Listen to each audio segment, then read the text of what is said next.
please, don't give me that. All right, so we are going to get going with this study session, and we are here for the school improvement plans. And guess who's up first? Julie Cage from Festival Foothills.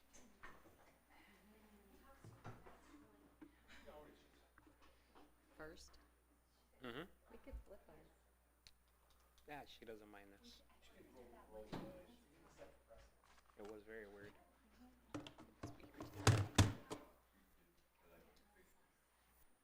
These aren't live streamed, are they? Mm-hmm. These are? Okay. Yes, just for the stream. Yeah, And the we clicker should decided be we would. ready to go. Okay. Ooh, it's dark. All right. Good evening, President Malio, governing board members, and Dr. Emendini. I'm here to present the school improvement plan for Festival Foothills Elementary School. First, we'll start with our vision. Our vision is we empower learners to grow, to love learning, and to strive for excellence. And then this is our school mission. Our school vision and mission, we revisit it every single year to make sure that this is still what we are striving for and it's still what we represent and want for our campus. And so this was revisited in April, and then when we started school this year, we also worked with our new staff on what our mission and vision was for the school. And I'm going to start with our demographics. You may have noticed Festival has grown a bit, and so the 320, I think we're actually a few above that now from the time this presentation was submitted. So we are growing. We have over 120 new students on our campus, and with our growth, we have been working with the city of Buckeye. They came out a few weeks ago just to look at our arrival and dismissal procedures and give us some feedback on that. And then we are also working with them. They are trying to apply for a grant through the Maricopa County, and it's about safe routes to school for walkers and bikers. And so we are working with them on that as well. The next thing you might notice, our free and reduced lunch rate, it's in red. It's 3%. As most of you know, our breakfasts and lunches are free this year again. And so we are encouraging families to fill out the paperwork if they feel they would normally qualify for a free or reduced lunch, because that number helps us when we apply for certain grants. But as of this month, our free and reduced lunch rate is only 3%. Typically, it's been about 29-30% in the past. Okay. And then this is just our demographic breakdown by ethnicity. And then this year, we do have our BHAG goal. And so for Festival Foothills, what we are working on is being a model school for student engagement. We have been focusing on student engagement for a while, but each year as we bring on new teachers, we're still continuing to work on that, as well as when we are getting new students, because each year your student population changes, and so you want to use the best strategies to meet the needs of the students in your class. And then our sub-goals include the areas of curriculum and academics, and professional development and leadership capacity building. And we also have our academic goals, and these are the goals we're going to strive for as we are implementing our sub-goals and our BHAG goal. And this year, it's a little bit different. Instead of using our state assessment data, we are using our benchmark data. So our kindergarten through 5th grade, they will be using Acadian's reading and math, and we are looking at their pre-test data when they came in August to their data in May, looking for an increase of students at benchmark. And then for our students in 1st grade through 8th grade, looking at the math pre and post-test. And then for ELA, it's 2nd grade through 8th grade, because our 1st graders do not take that assessment.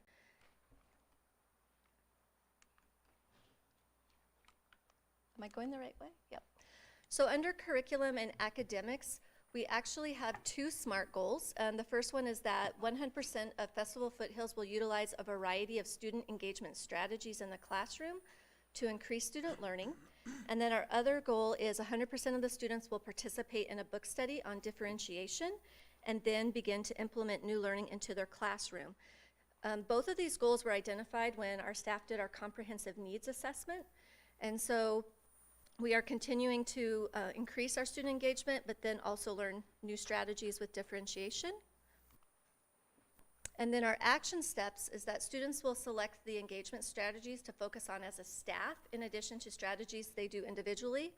And they will select three strategies at 3 different times of the year. So this past month, we selected 3 engagement strategies that we are all focusing on as a school. And then they can do other ones individually. And then what we will do is 2 other times during the year, we will select 3 different ones. And so we are trying to get a variety and also trying to have a school focus, but also appreciating autonomy in your own classroom and doing ones that you want to do. And then teachers will be given feedback by our instructional coach and by myself when we do walkthroughs. And then with the differentiation with the book, once we go through it, we're not starting that book until November. But once we start going through it, they are going to pick a certain subject area that they are going to focus on to plan for the differentiation strategies within that content. And then the other area, Standard 4, which is professional development and leadership capacity building.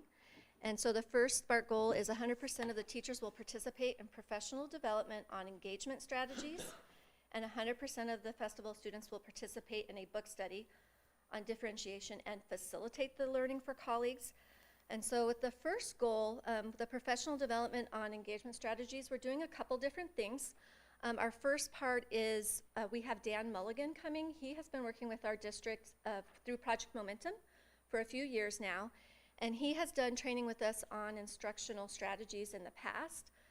He is coming this week to walk through our classrooms, but then he's also going to come in November, and he's going to walk through the classrooms across the district, and he's going to be doing a half-day professional development training based on his observation and our needs.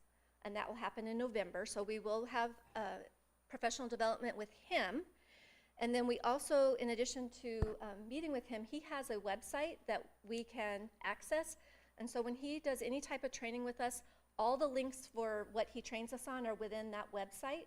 And it's specifically for WUSD. So we can go there and click right on and see everything from the training. So right now we can go in and see everything that we've had up to this date. And then after November, we will be able to go in and look at more. So we are working with him. And then the other thing that we are doing with professional development is that we are looking at Kagan structures for student engagement. And so next week we have 2 of our teachers and an instructional coach. They will be attending a 1-day training, and it's Kagan structures for little ones. It's focusing on preschool through 2nd grade. And so it is our primary grade teachers that are attending. And then October, we are going to send 3 more teachers and our instructional coach, and that one is for K-12, so it's the whole range. And then those teachers, along with our instructional coach, are actually going to work together to plan professional development for our staff on what they learn. So they're going to conferences, but they're coming back and teaching the rest of their colleagues what they're learning on Kagan. And we have been using Kagan structures for a while, for the past couple of years, but we have not had the opportunity to go to an actual Kagan training. Last year we did send a team of 4, and it was Kagan structures adjusted for COVID-19 procedures, which was great because they went over their top 10 strategies, and they came back and trained our staff of, how can you do this sitting in rows, and what does that look like for students. So we've done a little bit, but we're adding on to that. And with that training, they also get a Kagan structures book, specifically from the conference, and they also have a workbook that they will be getting. And so that goes along with our action steps, that we're going to continue with picking of the 3. So by the end of the year, we should have 9 that we had focused on as a team.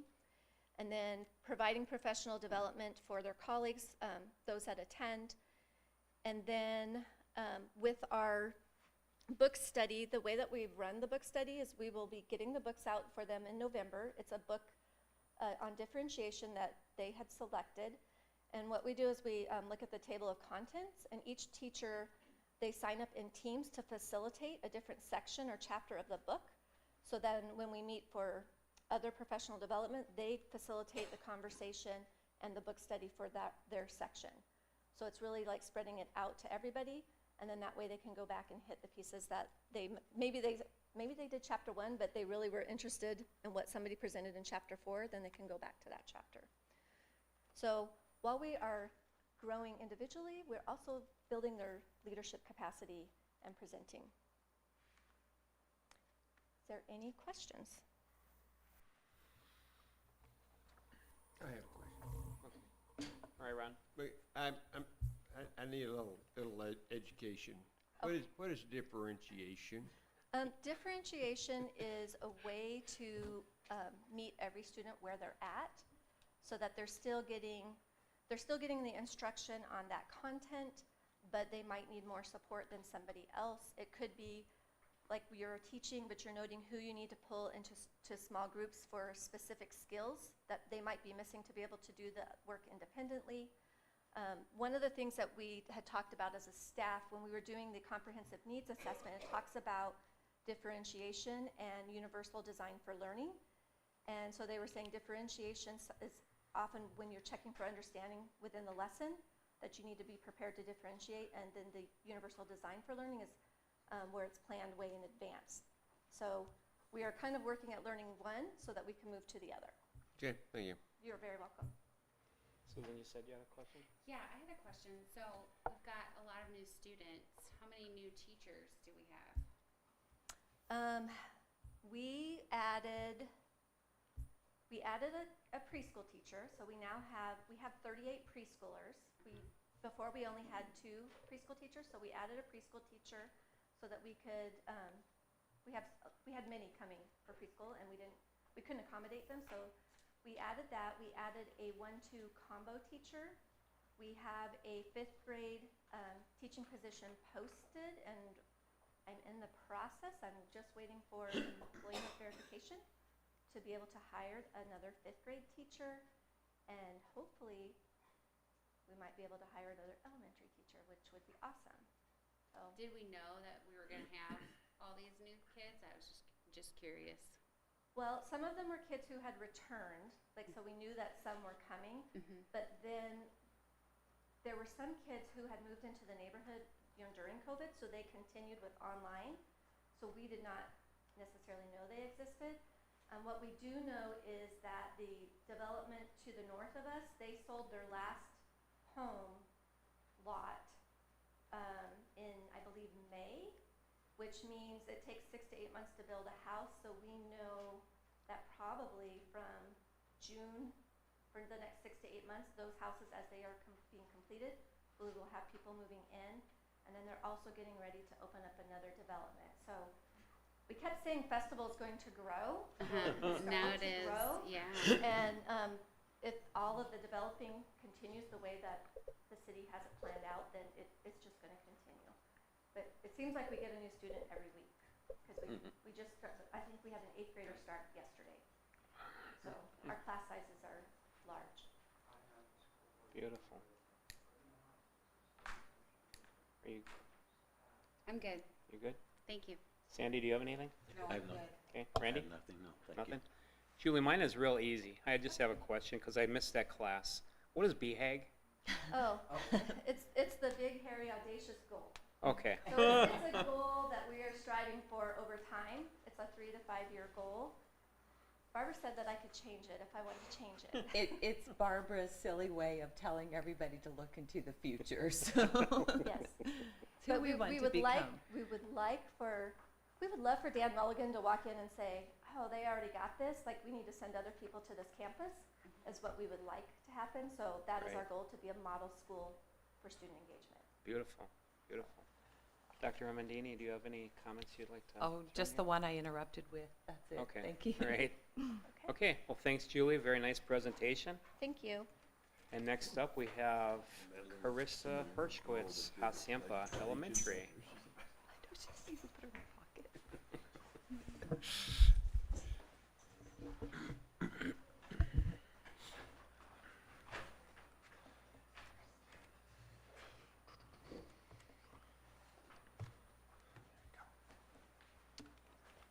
So if I remember how to use this. So, good evening, President Malio and members of the board, Dr. Ramadini. here to talk about the school improvement plan for Haciampa.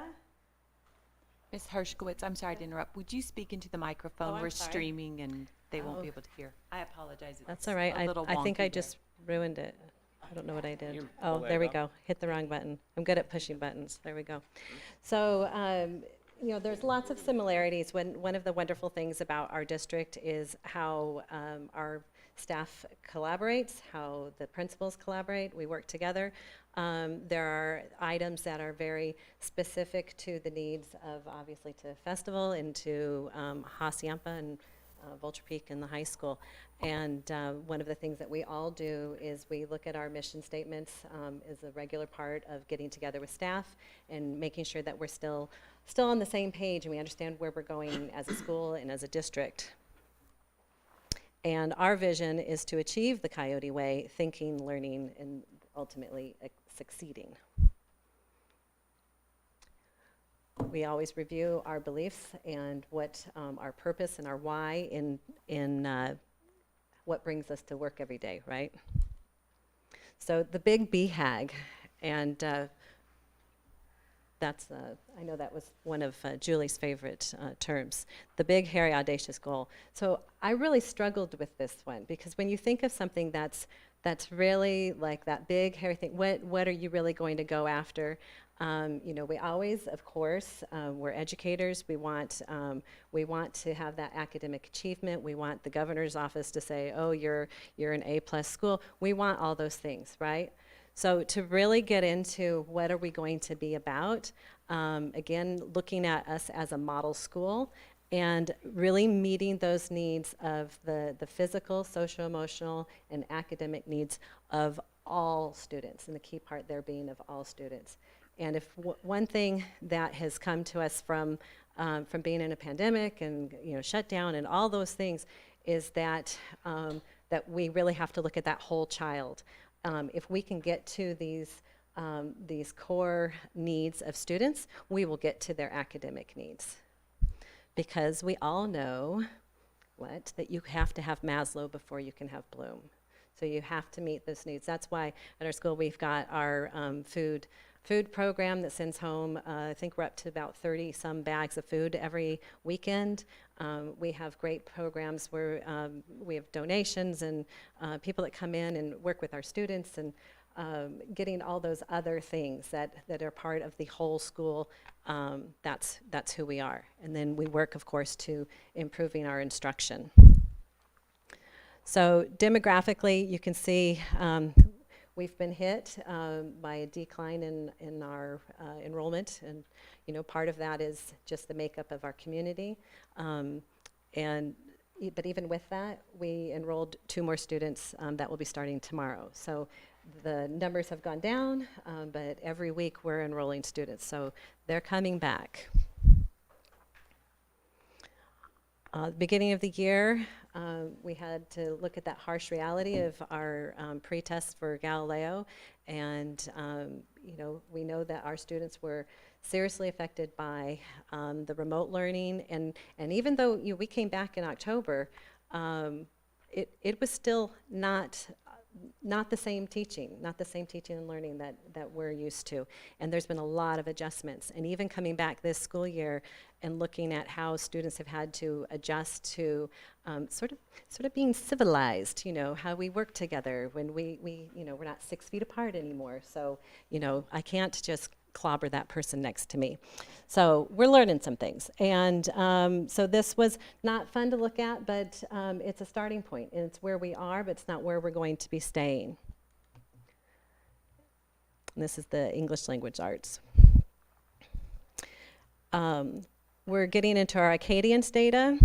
Our Acadians data is very similar to the data we looked at for over 10 years with Dibbles. But some huge differences in how our students are starting off. So even though kindergarten students, they're clearly impacted differently by what happened last year. They were in preschool or they were at home. Their life was different. But their abilities significantly lower than in past years. So even though they weren't school age, they were impacted. a lot of work to do. So when we looked at this data, we knew that we've got to get really focused on this data. And part of our principal conversations was, you know, the state is changing the state assessment once again, and, you know, because why not change? And it's data that we don't have until everything's said and done. So this is data that we collect at the beginning of the year, and we collect in the middle of the year, we collect at the end of the year, and we have progress monitoring all along the way, and we can really keep a tight eye on our students and make sure that we're moving in the right direction and that the interventions that we're using are the right interventions, that we're showing some success. And what do those colors mean? The colors, yes, sorry. The red is bad. So red, red is, and I'm sorry, these terms have changed recently. The blue is the highly proficient, the green is the proficient, yellow is partially proficient, red is minimally proficient. And then with Acadians, I think it's at risk, some risk, low risk. So red is not good. Green and blue is where we want to be. Okay? For our, well, I'll get into that. We'll get there soon. I think I jumped one. All right. So I looked at our four areas from our strategic portfolio, and we kept those as a little bit of something in each. We do the comprehensive needs assessment. Since we're a Title I school, it has us look at everything. And from that, sort of determine where are some areas of need. So there are some areas of need. This doesn't seem like, you know, where is this going to get you? When we did our needs assessment, we're like, well, so what's really written out for our health aid that these are the protocols we follow? Seems like a simple thing, but when you're getting into how families are communicated with, how you respond to a student who has diabetes, how you get into those things, you're looking into some deeper issues, right? So this goal is really getting into that, the social, emotional, and physical needs of a student, and getting us to addressing their health and well-being, and you know, looking at our guidelines. So those aren't the, you know, pretty things of what we do as a school, but the pretty things of what we do as a school. We've got second step that's coming in as a adopted curriculum, and we're able to provide social emotional lessons every week to our students. So they're talking about their personal goal setting, which obviously looking at a social emotional need, but also feeds into their academic needs because we're setting those academic goals. And then we're also looking, we rearranged some of our spaces, and we're looking at setting up a sensory room. So we've had probably more criers this year than I've ever had in my 25 plus years in education. A lot of crying, a lot of anxiety. I had a student this morning that didn't want to come all the way in the building because he thought I was going to do a fire drill today. And I might have to call his mom to have him stay home on the day that we do it, because I don't know that I'll be able to get him back in the building. Our students are dealing with lots of high anxiety. So we're looking at what are those things that we can do so that we can get him in the building so that then we can teach him, right? So looking at some of those things. So curriculum and academics, that's where rubber hits the road. We're doing great things to make sure that our students are social and emotionally stable so that we can instruct them. And our goals when you're looking at the colors, the yellow is the students who are almost there. So the goal is based on moving those students who are almost there in. And we focus on getting those guys moving up, then everybody's going to be moving in the right direction. We've had lots of data dig meetings and looking specifically at each individual student and what their need is so that we can get to their level of success. Okay? And we're looking at best practices in reading. We've got a really great training that I've been wanting for a few years now. We finally got all signed up, and then also identifying those high yield engagement strategies. And even though we're working in one wheelhouse, we always borrow from whatever book study festival happens to be doing, because we're partners, right? What's the So- reading training? I'm just curious. The reading training is a literacy foundations through the Department of Education. And then, you know, one thing that we were hit with last year is like nobody was allowed in the building, and we've lost a lot of really good volunteers, and we know that more than ever we need those connections with families and community, and whoever is out there, we need those connections so that we can be successful, because we're running ourselves ragged trying to do everything, and we need some help. So I've got a volunteer I've already got set up that's coming in just to help us get shelves back on the, or books back on the shelves in the library. We've had somebody else that's come in to help monitor students' safety on the playground. We've got people calling, and we're trying to figure out, and there's people that are still very concerned about COVID. It's real, and you know, students at my level, they're not vaccinated, of course, so there's concern about coming in. So where are the places that people can come in and still feel safe about what they're trying to do and help us out? So we're hoping to get some regular volunteers, people that we can really count on, and then get all of our committee positions and all of those things filled out so that they're attending, you know, the superintendent's parent council and site council and those sorts of things. So I've been working on trying to make personal phone calls to people and get those contacts made. And I think I lost some of my bullets on this one. So we've been working on our PLC process for a long, long time. But I was thinking about this the other day in why this needs to be one of those ongoing. And I'm hoping that eventually we get to the point that where we don't have the same turnover. So we have some great anchors at each grade level that we've got our process down very smoothly. So if we can get our PLC having the right conversations, we can focus on our instruction, and we can focus on our student learning, and students, and the teacher growth. And for those that don't know, PLC means? Oh, sorry. Professional learning committees. Okay. Sorry. All right. So for our professional development, we've been working with our PLC learning modules that Mrs. Case put together for us. Data digs is a big part of our professional development in identifying the needs of students, identifying those engagement strategies, and Dan Mulligan is coming tomorrow. We're excited about that. Our social emotional learning, we're working on learning the new curriculum with Second Step and Acadience. We can collect all this data, but we have to understand the data that we're collecting and how the system works. Foundations in Literacy is the reading foundations from the Arizona Department of Ed, Universal Design for Instruction, and we have our instructional coach who has been invaluable in coming in this year and being able to get the right things in people's hands and check in on new staff members. I had a new 4th grade teacher started on Monday. Today's Tuesday, so just yesterday. Yes, it's the longest 2 days.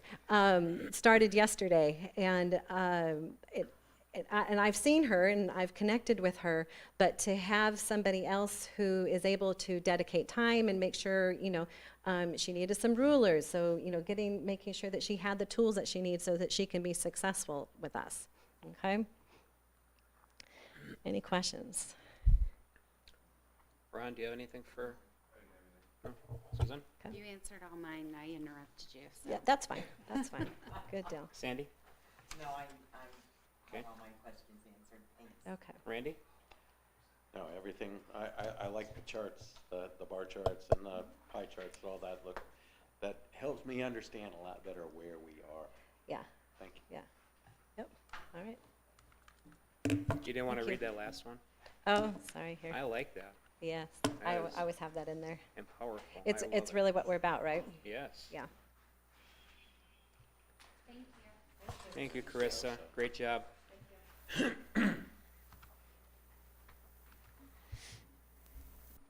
And without further ado, we have Jennifer Moran for Vulture Peak Middle School.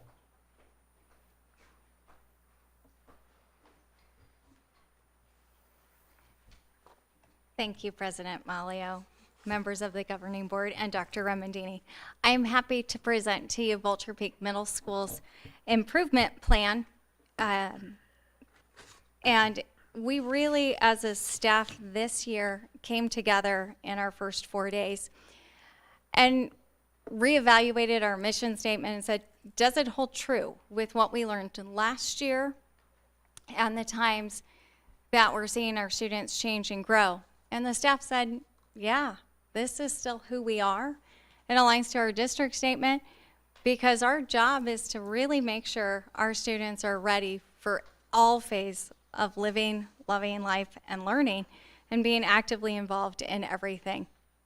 And so as we were talking as a staff, we came up with our BHAG. I asked the teachers to envision where they would see us in 3 years, looking at our 6th graders as they were coming in, and where do we see them when they promote as 8th graders, and what do we want? They wrote down a lot of notes, and we had tons of Post-its everywhere. And the staff said, we want to be an A. We want to look at these 6th graders and know that we've done everything with them to get to that mark. So we have set this goal, and I asked them next, I said, okay, how are you going to make it happen? Let's break it down year by year. So our focus for this year is these 2 goals. And this was set from the teaching staff. Said, what is it going to take to become this A? We've done tremendous growth since I've been here with them. But they said, okay, state testing's changing. I said, yes, usually does. He said, Galileo doesn't. I said, you're right. They go, let's use it. I said, how? What do you want? And they said, all right, our pretest to CBAS 3. I said, I'm liking where this goes. And they said, we want to maintain every proficient and highly proficient kid. They don't get to lose anything. That's the number one thing that we will hold firm. I said, perfect, loving this, getting excited in a meeting. And they said, but we also want to set a reasonable growth goal for our students. We talked to them about setting different things, but we want them to grow 10 to 15% from their pretest by the end. And we want to help get them there in this point. So to do that, we gave them the pretest. And this may look a little different to you. Normally it's in our board principal reports, but we're looking at it now. And the most powerful thing that the teacher said is, our kids know a lot of the standards going into this year. That means we didn't lose as much in a pandemic. There's a lot that they still have to learn, and they should have things to learn throughout the year. And they were very encouraged. And so in here, when we look at our 6th graders, who we haven't had a whole lot of time with, 7 of our 6th graders were already highly proficient or proficient. That's a great encouragement. 11 of those students were proficient or highly proficient in English language arts. We're feeling pretty proud of our kids, and we're excited to go, we're going to maintain and grow those guys, and we're going to grow the other ones. And in 7th grade, we had 11 in math and 20 in English language arts, proficient and highly proficient. That is awesome. An incredible motivator for the teachers who felt, did we give our all? Did they learn everything they can despite of obstacles? And they go, yeah, we've got a foundation. We can build their educational house. And in our 8th graders, 10 with math, and that does not include the 9 students who are at the high school for advanced math. Really kind of a cool thing when you think about it. 18 in English language arts. Our teachers are encouraged, and they feel so motivated by the different things. From there, the teachers started to look at different aspects And those key areas are in the in-depth report that you already have. And you'll see what we're doing and the principal reports as they come along. But some highlights that our teachers decided that really needed to become a focus was our school culture and some of the action steps that we can do as a staff and as students, because we can't make a change in their lives without including them. We want to make sure that learning is required always. It's not an option. It's your job. It's the core of who you are. So the staff said, all right, we're going to stay true to using our synergy system and send home weekly progress reports. It's a great way for parents to know what's going on.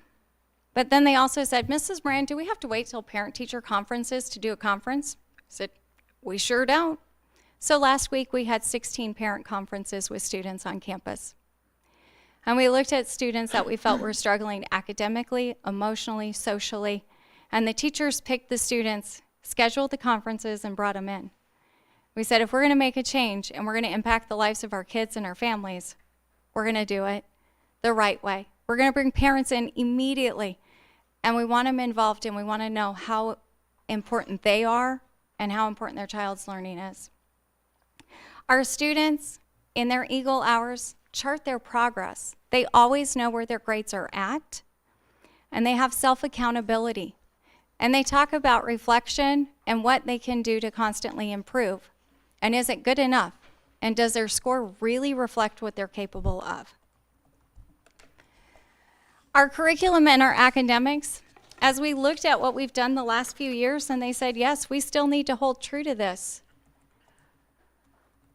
Our 4 questions matter about students learning, and is that the heart of what we're doing? And don't lose sight on those things. And did we engage our students? Did we constantly challenge? And so we have not given up on any of those action steps because the teaching team holds it vital to the success of all students. So then they said, well, okay, as a student, what do we need them to do? Well, we can't expect them to grow if they don't graph their scores. If they don't know their starting point and they don't start to look at the data, they won't get there. And we give it quarterly, so let's have them set a quarterly mark. Let's teach how to set a goal and obtain the goal. Make sure they're part of the learning process and have it student-centered. Interactive notebooks help keep kids organized. And then swag, I apologize, I miscapitalized too. But our teacher said our sentences need swag. All right, talk to me on swag. And swag starts with a capital, written neatly, with appropriate spacing, and grammatically correct. So we are embracing the swag. We've got swag posters up in campus, in classrooms, and it's kind of an interesting thing when we talk about the book reports that are due and making sure that everything has their swag. Get your swag on in your work. So it's exciting. Professional development and leadership building. The teachers really said the learning modules help clarify some of the different things as we've had staff turnover in different groups. We really want to use our instructional coach and our data digs. We want to continue with our engagement strategies. Gallery walks were done in English this week as they started a new book. ThinkPads are being used. From Kagan, the teachers enjoy stand up, hands up, pair up, and they do a lot of time think, pair, share to really guide our students in helping clarify their learning and keeping the learning on the students. And our teacher leadership team continues to shape and change and have a voice in making sure all of our students are moving forward. This picture is all of our students during lunch playing volleyball, and their eyes are all on the ball. They're looking at their end game, their target, and their focus. Very good. Ron, do you have anything for Ms. Moran? the right button here. The only thing I was just gonna say, I like that the students are tracking their own positions. You know, there's, I mean, kids are basically competitive. Yes, you they know, are. And so by knowing where they stand, you know, they'll talk, they'll know where everybody else is. So, yeah, I just think that's a good thing. Thank you. Susan? There were a couple terms I just didn't, I didn't know what it means. What is an interactive notebook? So interactive notebooks actually come from Cornell University. And it is a system where you'll either use a composition or a spiral notebook. It's a brain-based research. And so the students actually create a table of contents. They number the pages. They write down on which page all of the items go in their table of contents. And so the work goes on the right side of the notebook, and on the left side goes their homework, their assignments, and their reflections.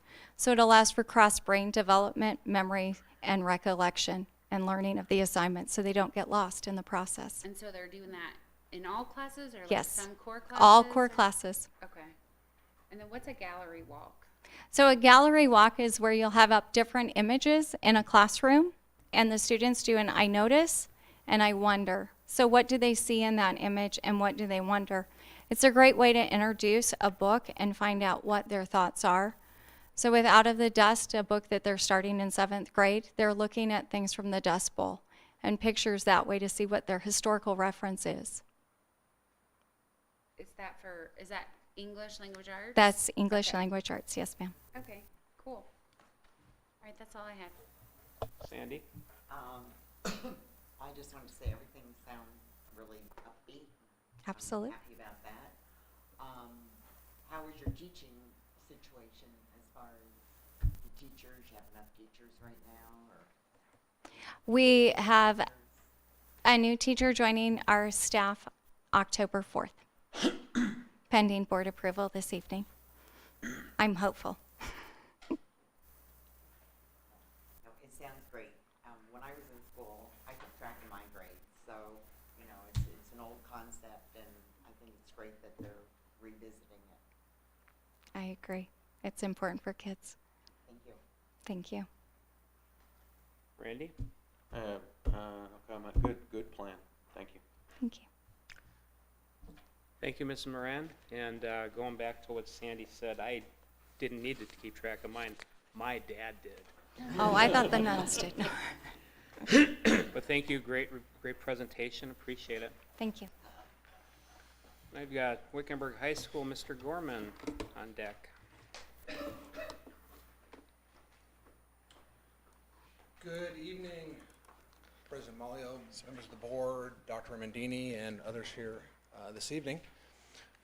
Oh, sorry, there we go. It's my pleasure to come to share our plan for the year. We've developed this as part of our Project Momentum team, which is also our building leadership team. And we did not include the BHAG on here, but I'll go into a little bit of detail on that. We really embrace the mission or the vision that the district has, where kids have hope, kids graduate, and that they're going to graduate and live their dream. From that, again, one of the things that I reciprocate to them constantly is, you know, we really want to prepare them for whatever life's challenges are when they're 30. Prepare them for whatever they're going to face. And so as we went through and decided what our BHAG was going to be, what we kind of centralized on was that piece of graduation. That's a key element. So our BHAG is that 100% of all of our kids graduate from high school. I'm going to start kind of tonight with sharing some of the data. And although we know that there's tremendous potential as far as growth goes here, we were really pleasantly surprised with how things have kind of shaped up for us over the last year and a half with where COVID is. If you take a look at the graph here in blue, what you're seeing are state numbers, and those are percentages of students across the state that are proficient, in this particular case, on the AZ M2 ELA assessment. So starting way over on the left side, I think it starts around 2015-16 and moves across, and doesn't actually, it seems like it didn't format quite right here on the bottom, but the far right then is this past year. As we move across, over the last 6 or so years, you can see where we were considerably behind state averages when it came to our ELA assessment data and the numbers of students that were proficient at 15% back in 2016. And you can see it's been consistently growing over the last 5 years. There is 1 year that is missing here, so there's a 6-year window that we are looking at, but 1 year is absent when we did not test in 2020. So what we found this past year is that actually there was some regression in the state. The state's averages fell while ours continued to increase. So what that did for us was took about a 12 or 14% gap between state average or state proficiency levels and our level, and as we grew and they did not, it closed to 2%. So we right now are 2 percentage points behind in ELA. Of course, we still have a long ways to go, and we are working hard to continue to grow our students and prepare them, and hope to continue to see the gains that we are seeing in ELA as well as in math. So the tests have changed over the years. Our math test is one that really has taken on some different looks, different grade levels, but what is consistent is that when we compare who is tested in the state, again, this past year, our juniors, our sophomores, compared to others that are tested, sophomores across the state, that is a consistency. So as we look back over the last few years where we had some, let me see if I push this, does it point? Nope, sorry. All right, so as you look kind of at that middle graph in we're at above 2017, you can see the state is probably about double in terms of the proficiency, students that were demonstrating proficiency on that test. And as we go through the next 4 years, again, you'll see declines in state, but increases with respect to what we are doing. So we felt like what we have done through what were difficult times, challenging times with COVID, where students were missing, remote learning, and continuing to work on increasing and closing that gap has been effective. Because of that, as we went through and really looked at how we want to develop and what we felt was important with our plan, we went back to what we started 2 years ago. 2 years ago when we were just kind of entering the COVID era, we had come up with what we felt was a really good plan. We were moving in a real strong direction. And of course, that was sidetracked somewhat with COVID over the next year and a half, but we still were seeing significant growth with students on our tests, and that was also demonstrated when our students tested and our data came back this past summer with AZM2. So as we looked at this plan last spring, and our school improvement team, which was our promo team, looked at where we were, they really wanted to focus on what we had already started a year before, and not make a lot of significant changes in that. Continue to work toward those goals and those strategies, implementing the action steps that we felt were going to make a difference for us this past year. So a lot of what we see here on our plan is really just that. It is continuing the work we're doing, but implementing it better with more fidelity in our classrooms. And so what you're going to see is some similarities definitely that parallel what we had put in place. 2 groups really took a look at that. It was, again, our promo team as well as our site council. Each of them gave us input, which led then again to what our needs were, and those needs then reflected really what our same needs were a year before that. And so again, we created the plan as a result or an outcome of those identified needs. In ELA and math, our goal looks a little bit different than what it's looked like in the past. We're anticipating that the state's going to have gains. They're going to show growth. That's been consistent. We are still about 2 percentage points behind the state, and our goal in both ELA and math is to meet or exceed what state levels are. So if state levels increase by 2 or 3 percentage points, that would mean that we would need to gain approximately 5. So our goal is to be at or exceed where state averages are, and which would put us at or above, and that's something that we didn't see in any of those graphs that we were looking at in over the prior 6 years. To accomplish that, there are several things that we are working on. Again, you've heard PLCs, the professional learning communities, which are our collaborative teams. We have been doing that for several years, and we are continuing to work collaboratively in those teams. We are continuing to add to that as well. This year, all of our science, our social studies, and our elective teachers are also participating in teams. They are meeting regularly. We provide them time weekly as well as time during our PLC, during our professional development days to get together and work on something that aligns with the work that we are doing with our plan. We want to develop the capacity of our staff, and there's several ways that we are working to do that. I'll highlight some of them now, and we may circle back through some of them later.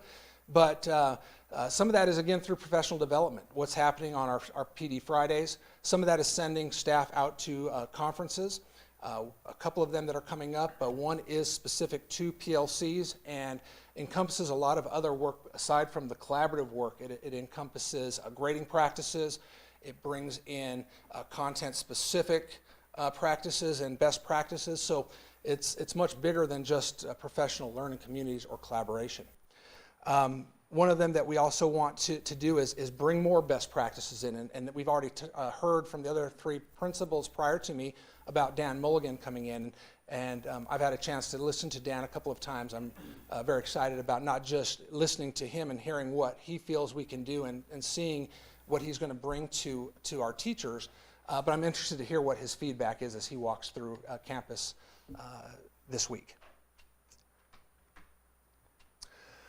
So there's two areas. There's various gears that Project Momentum has brought us. The two that we're really focused on this year are instructional practices, again, what we're doing in our classrooms, and then what evidence do kids show that indicates that they are learning it, that they're grasping it, they're able to demonstrate that. So some of the things that we're looking for is student feedback. What are they seeing within the work that they're doing? What are their reflective practices? So as they do something, looking back at work and reflecting that back, just reflecting on the work that they do themselves, not just getting feedback from teachers. The professional development that Dan Mulligan is going to bring here, not just this fall, but next spring, is important. Close read is something that we're using across our campus, and we've used years past. Our ELA department really does an amazing job at helping teach our other teachers, what it is that they can do in those other classes that can help build reading and writing strategies. So we have utilized those. We've taught staff, we've taught kids, and now they're utilizing those in their classrooms. And we've set a minimum standard of 2 per semester that they use with them to help build those skills within those classrooms. Collaborative coaching and learning is something that we're looking at bringing on this year. That's where teachers plan together, teach together, reflect together, and hopefully build a capacity across departments so that if I watch you, you watch me, we basically work together to help develop one another's skill in a classroom teaching together throughout a day. So that's kind of some of the instructional work, the key areas that we're focusing. As far as evidence goes, again, we're looking at assessment practices, our grading practices, that professional development that Mulligan will bring, collaborative coaching and learning, again, fits under that, and then sending staff out to those conferences where we can learn more about what it is that we should be looking for, assessing, analyzing, and reflecting on to help kids to grow and develop in their content. So our collaborative cycle, we've talked about the PLC. This is key to us still. What do we want kids to know? How do we know that they know it? What do we do when they don't? And what are we going to do when they do? So we're continuing to utilize that cycle as collaborative teams. So in our ELA area, we are working collaboratively. We're looking at those best practices as described in the promo years, and Dan Mulligan bringing again alignment of our teaching to this year's test. This year we're taking ACT as a junior and ACT Aspire as freshmen. So those are different tests. They look at some things a little bit differently, and so our teachers are looking at what the test is going to be asking them to do, how does it look different, and making sure that they're bringing that into classrooms so that they are more familiar with the type of test that they're going to have to work in, the types of answers that they might have to bring out. So our close read strategies I mentioned earlier, and we're utilizing that across all contents, and then really targeting interventions, after school tutoring, small groups within classrooms, really trying to get down to what kids are missing, what they're lacking, and again, making sure that we're providing them with any supports that they need to fill gaps that they might have. In math, this year's a junior test. A lot of, not a lot, but we do have a significant number of juniors that are taking pre-calc. So this summer, that was an important piece, was for our teachers to work on what does that curriculum look like, what's the instruction, what are some assessments, and again, aligning them to the ACT and ACT Aspire at the lower grades at the algebra and geometry levels. As we jump down, some of that is the same. They really wanted it to look at how they could prepare kids for what the ACT test is going to bring that's different than what AGM2 was. So we have invested in some ACT prep materials, so they're working with that in their courses as well. They're targeting intervention, which we felt like that was a key in math last year, where we had kids cycling back through math, doing some things different in second semester, which really was helpful. One of the passions I have is around grading, because I feel like grading can really sink a student when they feel like there's no hope. And so we're looking at how and what is important, how we can go about creating that hope within our students when it comes to grading, that when you struggle with something that it's not, and maybe you don't do so well on it, how there's opportunities to come back, cycle back through, relearn it, retest, and that maybe not still weigh heavily on it. That requires changing some of our philosophy when it comes to teaching, and so we are continuing to work on that, which was a focus that we started last year. We have a couple of other goals outside of the academic side, and one of them really is around parent community involvement, engagement, getting them on campus. And so our goal this year is to develop positive climate culture on the campus within our community. And we're looking at using the rating systems that parents provide us as one of the measurements for that. We're continuing to look at No Place for Hate as one of the vehicles for that. We are creating opportunities for staff, community, students across our campus, outside groups, groups on our campus, Game Changer, Student Council, National Honor Society are involved in No Place, and they are able to bring activities to our campus that can help support some of that work. One of them that we're working on is second language students, which was an area that we felt like we were missing when it came to communication. We're working on communication as a whole, but we are now focusing on those students, and I've set a goal that we have that we reach out to those families, parents every 2 weeks, so that we're able to really help just share information. Nothing else, touch base, find out what it is that we can do to help them. And so our goal is that every single second language family has information and can ask questions, and we're helping to bridge some of that. When it comes to engagement and communication, our counselors are developing some opportunities that we're rolling out. One's going to be Lunch and Learn, we're calling it. We're bringing in some remote, online, maybe supports that parents can tune into maybe during a lunchtime or during their day. One of them that I know is coming up, we have some suicide awareness and helping parents to understand and see what some of the signs might be. And so we have an opportunity that's coming up, I believe it's in early November, that will meet that. But others could be around social media, bullying, just sort of what are some of those things out there that we might want to have a lens on as a community. Again, multiple No Place for Hate activities that happen throughout the year. We have our site council that meets monthly. And then over in communication, one of the big ones this year that we started late last year is Wrangler News.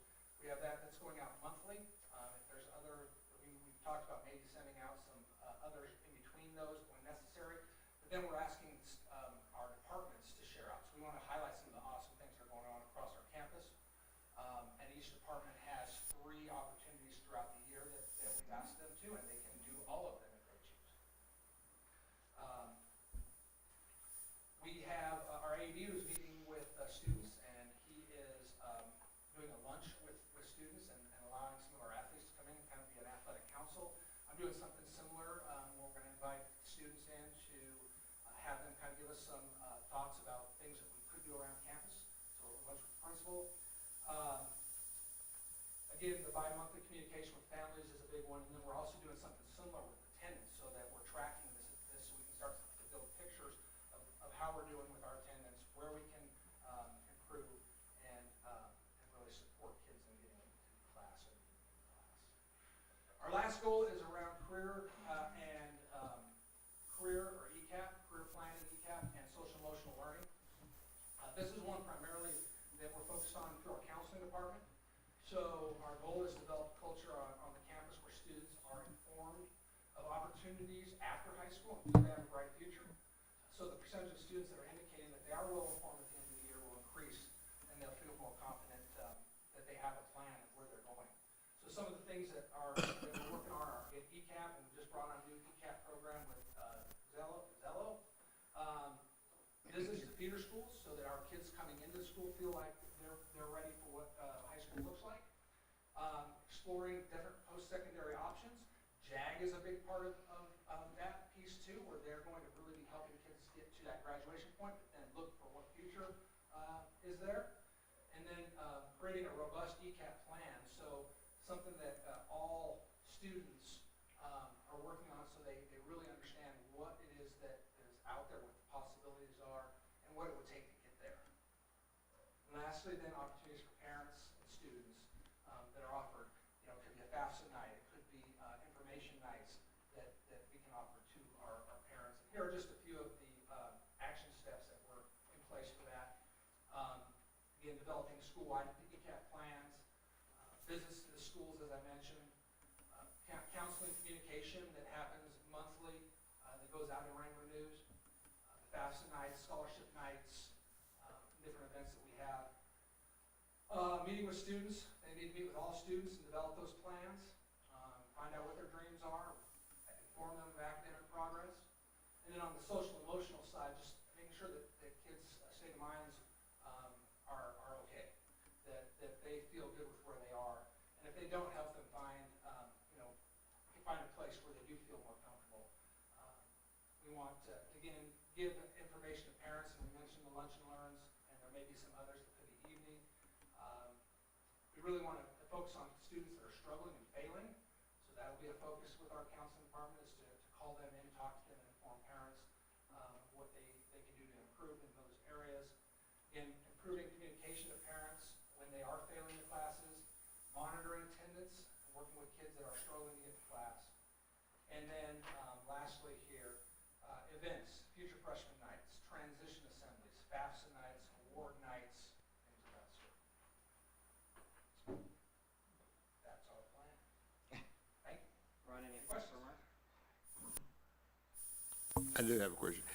The ACT that you talked about, the testing, is that the standard ACT test that's always been around for a long time, or is that a new Arizona? No, that is the ACT test. Okay. That's, given across in other states as well. Okay. I didn't know if it was a new Arizona evaluation, it was Arizona something or another, so.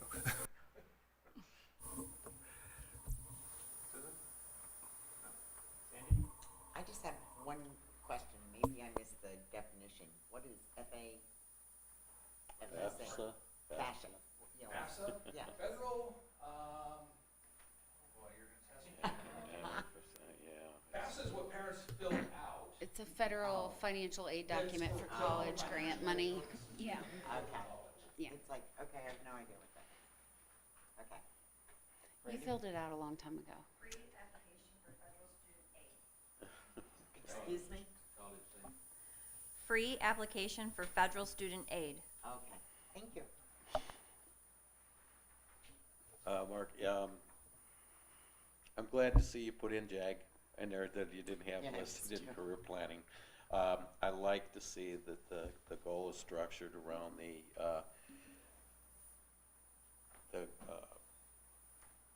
beyond high school. And so much of the activities and everything, all this learning and everything, that's what we really need to structure in these kids is beyond high school. Gives them a goal, and that's what you got to go. Thank you. Thank you, Mark. Thank you. Great presentation, appreciate it. And last but not least, we have Wickenburg Virtual Academy and Ms. Rose Garcia.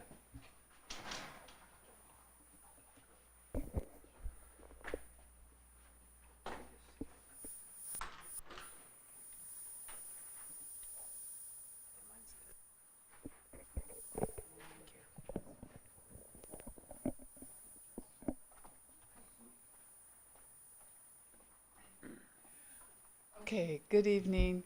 I will go ahead and get started and just really quick go through a few of these fairly fast. The district's mission and vision and focus. And then for our school, we have always actually taken the district vision and made it our own by saying that we're using emerging technologies to make sure that every student really does have that hope and that dream that they can follow no matter what circumstance. And then our mission statement kind of reflects the same thing, using emerging technologies, preparing our kids for that career and college future by using a lot of our different curriculum, still following the same state standards, but using technologies to prepare them.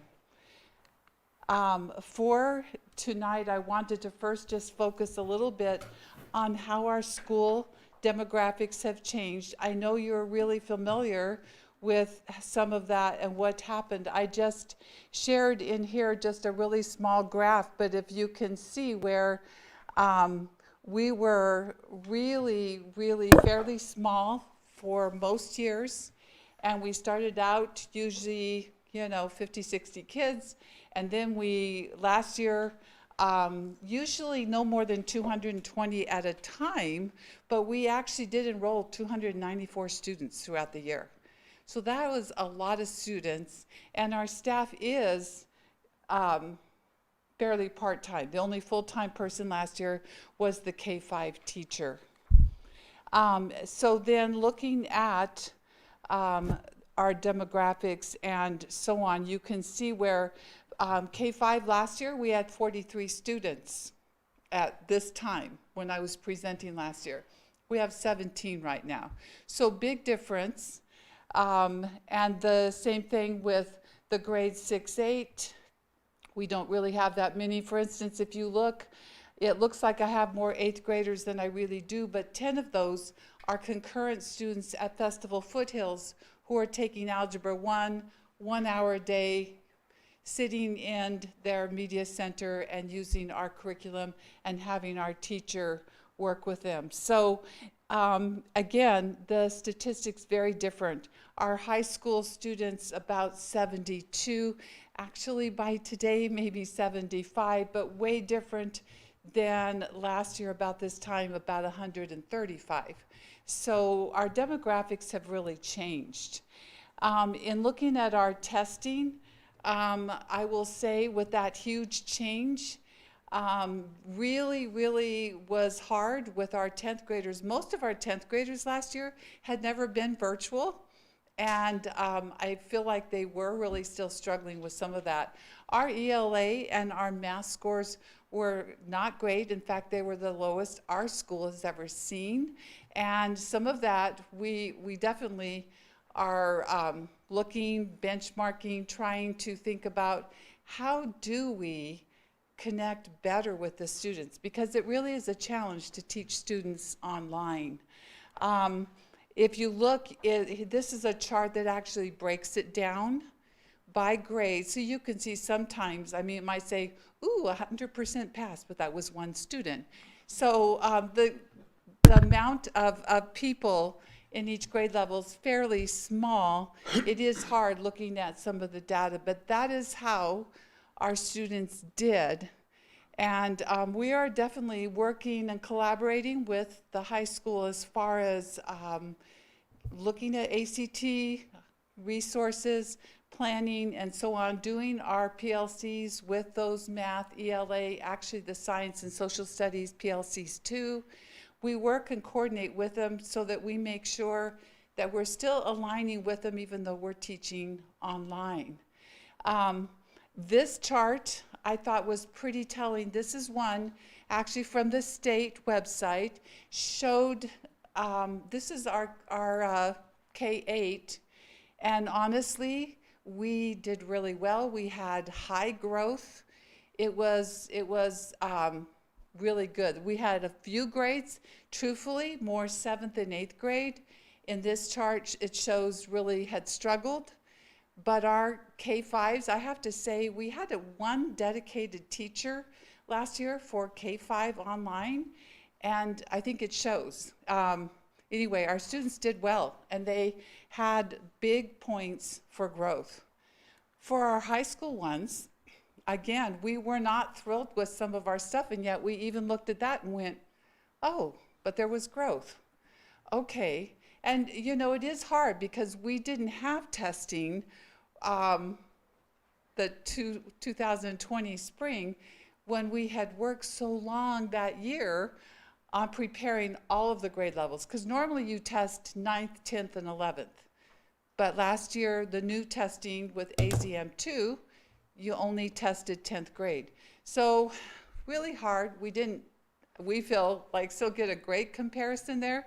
A lot of our students that had been with us for years were juniors last year, but we didn't really test them other than a field test for science. So that was a little bit hard, but that is our testing demographics. And I will tell you, we definitely have some curriculum goals and some goals for school culture.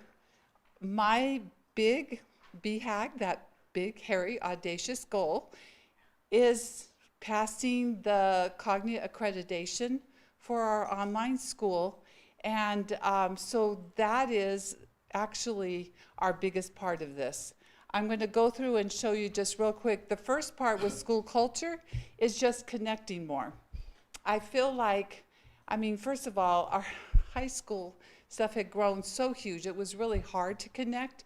Whereas K-5, it did grow, but we had one teacher connecting every single week personally with them. We have a goal that we have split up into what we call homerooms for the 9-12 grades, and we are trying to make contacts every single week. And if we don't see someone doing well, then we have some other strategies. I even wrote down home visits. We're going to just really try to push in. Every once in a while, some kids choose online and almost try to disappear on you, which is what we can't let happen. We are really determined to try to make sure we're connecting and we're making sure that we're meeting their needs.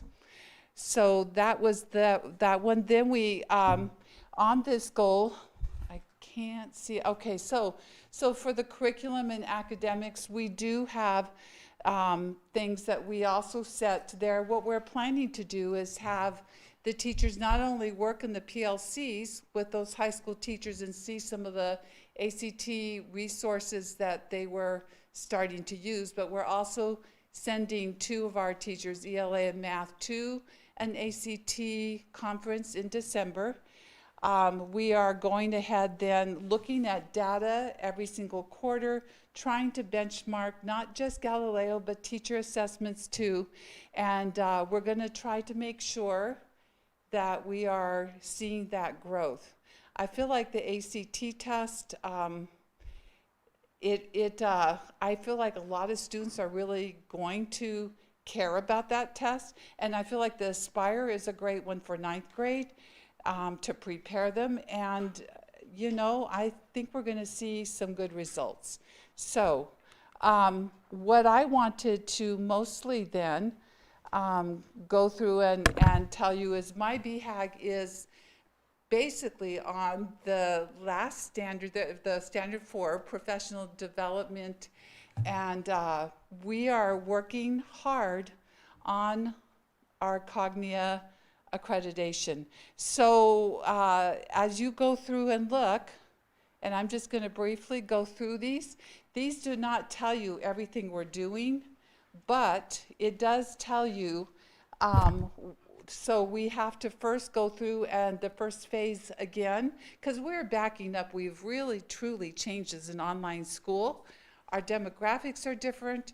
Even though we don't have as many in K-8, we do have K-8, and years ago we didn't have very many. So we're looking at the big picture. So you do the envisioning phase, and Cognia has templates now that they were giving me, which are really nice. We're using those to guide us, build our documentation, and truly look at where we are, current trends, what the future might look like, and so on, and try to look at that as we plan. You do then go into the planning phase, and again, you take that data, and we have a timeline set for every single month this year of what we're going to be doing, gathering data, pulling in stakeholders, trying to get input on our different things, but we're going to be then trying to take the things we learned and build and plan what that might look like. Where are we going to be, say, in 5 years? Can't Rose, totally I see have the a future. We question. would have never known, we would have never envisioned. Hey Rose, I have a question. Yes. What is Cognia accreditation? Okay. It used to be called Advanced Ed, Oh, okay. and they changed names. And is this strictly for virtual schools? No, it's every school. Like the high school has accreditation Okay. with Advanced Ed or / Cognia. Okay. They've changed names. And are we accredited as a high school and just not for lower Right. grades? Well, we have been together in the last accreditation visit. We actually did it with the high school, but we are going through it now ourselves. And especially since it's just a whole new area with being K-12. Mm-hmm. We're the only school in the district that has all the grades. So, so that's the deal. We are going through the accreditation as a school ourselves. Okay. So, yes. So anyway, and we had this goal before in previous time, but with everything that had happened with all the sudden growth in Cognia, we had stopped. So then the next is the implementation phase. And again, it's just really nice. They have such great templates to guide us in building our documents and envisioning and planning and implementing what we want to do for our school. And then evaluation, and that is by March, we are hoping to have the readiness review with Cognia. By May, the evaluation review. They actually come on campus, although they have had to do some virtual, but I'm hoping they come on campus. They interview students, teachers, staff, and so on, and they look at everything. And they don't, they really want to see not just your curriculum and just this online lesson. They want to see, what did the teacher put into it besides? How did they meet the students' needs? What are the things the teacher was doing every unit? Because it's not an evaluation of an online lesson, from whatever company. It isn't. It's what we're doing to bring it to life to help those students learn. So that's what the evaluation, they'll be looking at all kinds of things and what our teachers are doing. And I really raced through that fast, I know, but because honestly, those are our steps in our biggest goal, and it is a huge one. And I mean, really, you have a very abbreviated thing, but I have Barbara knows, it's super long. It's 17 pages, and it's something for every single month. But that is our big goal, and we want to envision and make our online district school the best it can be. So. Appreciate that. Ron, do you have anything? No. Come on. No, his died too. Okay. Sorry. No, good presentation. Okay, good presentation. Thank you, Rose. I didn't have anything specifically for you, but I just wanted to make a general comment that all the presentations on the school improvement plans this year, I thought I got more information out of them.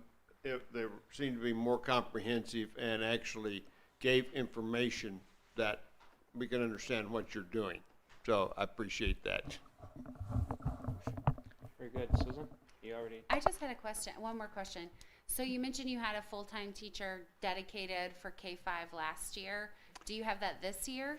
We don't, but it's because the numbers, I mean, I will say to you, because I really watch it, I am in it as a mentor, and I watch, and we have still paid teachers that honestly, they call and they check on the students, and I've been looking at it and they're like, oh, our reading time is at this time this week.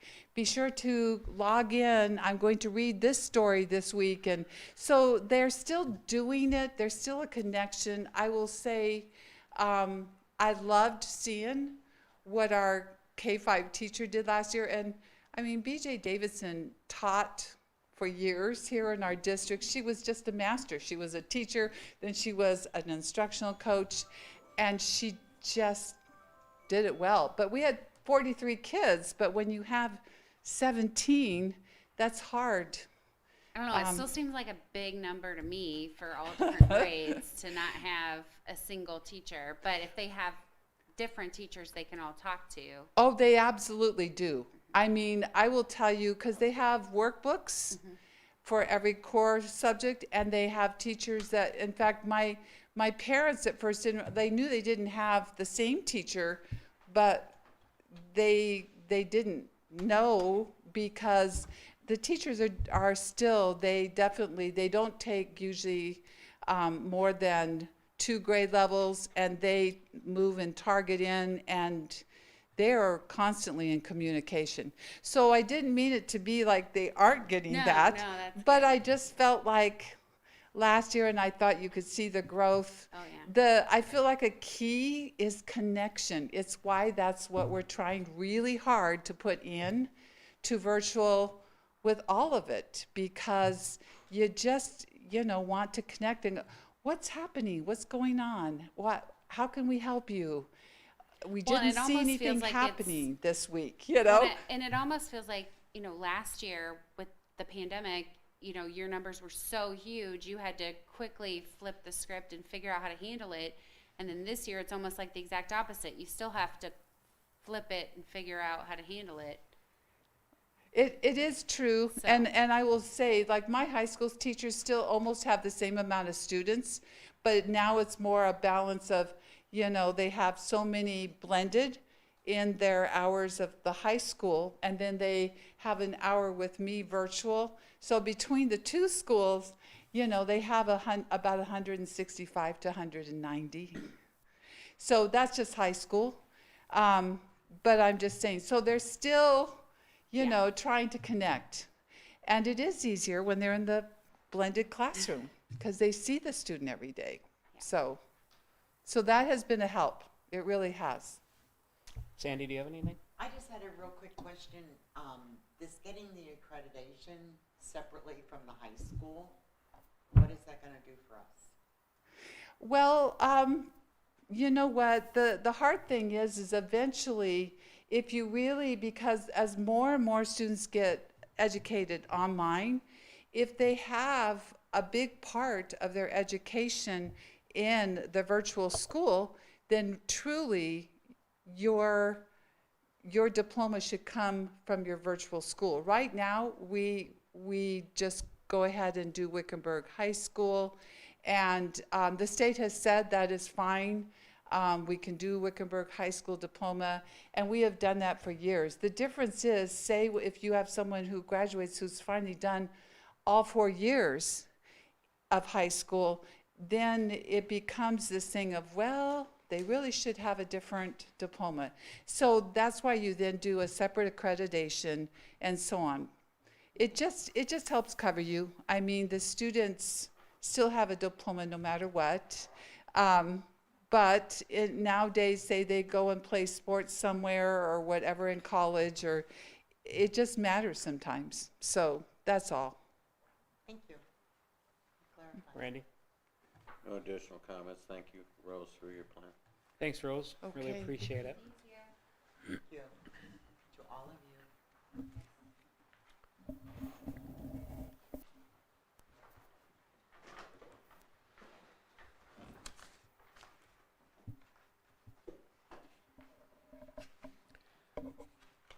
Okay, so we're gonna take a break now and meet back here in 2 minutes. about 10 minutes.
I'm going to end our study session. I hadn't formally done that. We just had our study session, and we took it as a break, and now the study session is completed.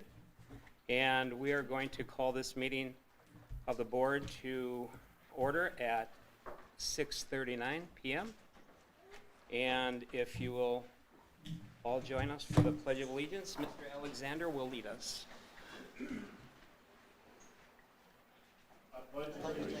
To the flag of the United States of America and to the republic for which it stands, one nation, under God, indivisible, with liberty and justice for all.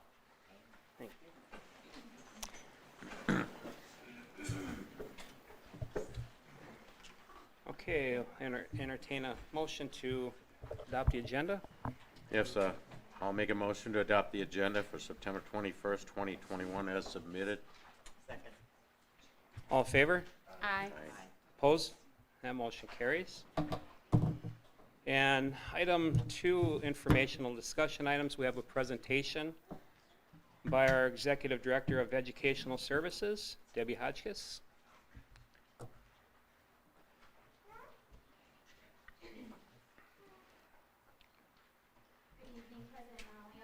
Members of the board, and Dr. Remendini. Tonight, I would like to present to you our Esser funds, which is our elementary and secondary school emergency relief fund. So, the American Rescue Plan Act of 2021 allocated funds to all states. And this was in order to meet the wide range of needs arising from the coronavirus pandemic and school closures. So these funds are meant to help our district in this time of need. And specifically, they're for reopening schools safely, sustaining safe operations, meeting the students' needs socially, emotionally, mental health, and of course, academics. The funds must address the impact of COVID-19 on specific student subgroups. So these subgroups could include children of low income families, children with disabilities, children who are experiencing homelessness, in foster care, English language learners, or any race or ethnicity is also considered a subgroup. So the district must reserve 20% or more of its ESSER 3 funds to address learning loss through the implementation of evidence-based interventions that respond to the student's social, emotional, and academic needs to address the disproportionate impact of COVID-19 on student subgroups. So there's a wide range of activities that these funds could cover. Our response to COVID-19, and we've used many of our funds during the school closures and things like that. We can use these funds to train staff not only on disinfecting, but on better instructional practices, learning acceleration to help some of the impact of the COVID-19 pandemic. We can purchase supplies such as cleaning supplies. We can improve our facilities and our air quality to reduce the risk of COVID-19 exposure. We can purchase educational technology, and we have purchased some educational technology such as Chromebooks and things so students can do learning if they're in quarantine or in the case we have another school closure. We can provide mental health services, provide after-school programs and summer school programs. All of these surround the social, emotional, and mental health and the academics of our students. So the the ESSER 3 grant, there's actually 4, and I'll go over those in a second. There's actually 4. The ESSER 3 grant required that we pull in a lot of stakeholder surveying and input as far as what we wanted, what they saw for our district as priorities. So in July, we sent out a survey to our staff and to our families. We even surveyed, for those of you who are at the district breakfast, we surveyed all of our staff members there, and we asked them, what do you see as a priority to help our students recover from the pandemic and school closure? In August, we created an Esser Committee, and this committee's sole responsibility is to look at the requests coming in from departments and schools to help recovery and then determine if they meet the criteria of the Esser grants and the Esser funding. And it's made up of our staff members, teachers, administrators, classified staff, as well as parents. And it represents all of our sites. So we had a meeting in September, and we had 3 requests.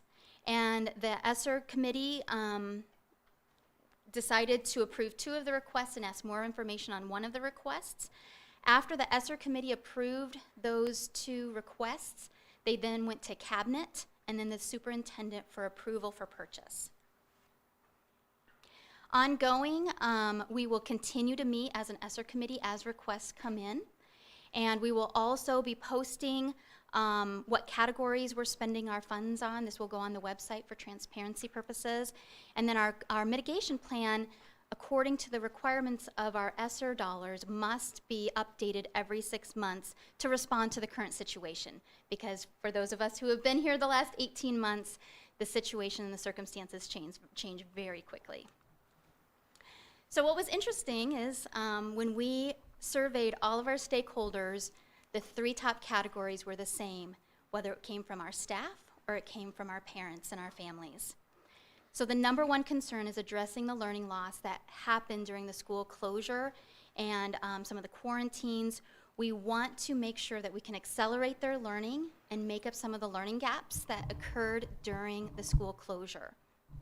We also want to make sure our schools are safe and clean with good ventilation, so our kids, we can reduce the risk of exposure in our schools.